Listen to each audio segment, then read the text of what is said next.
എവിടെ ഉപയോഗിക്കാം ഇംഗ്ലീഷ് ഭാഷയിൽ ഫോർ, FOR. ഓ, ഇത് കേൾക്കേണ്ട താമസം എല്ലാവരും പറഞ്ഞു വേണ്ടിയെന്ന്. നിങ്ങൾക്കിത് അറിയാമെന്ന് എനിക്കും അറിയാം.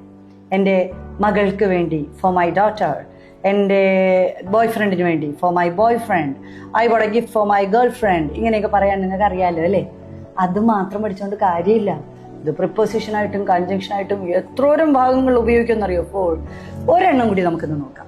സി, ടക്ക് ടക്ക് എത്ര സെക്കൻഡ്സാ? 2 സെക്കൻഡ് അല്ലേ. അപ്പോൾ for 2 seconds, seconds 3 മിനിറ്റുകളായി.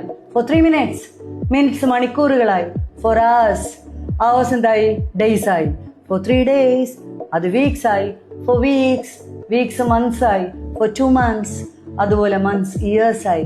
I have been there for years, വർഷങ്ങൾ, കാലങ്ങളോളമായി.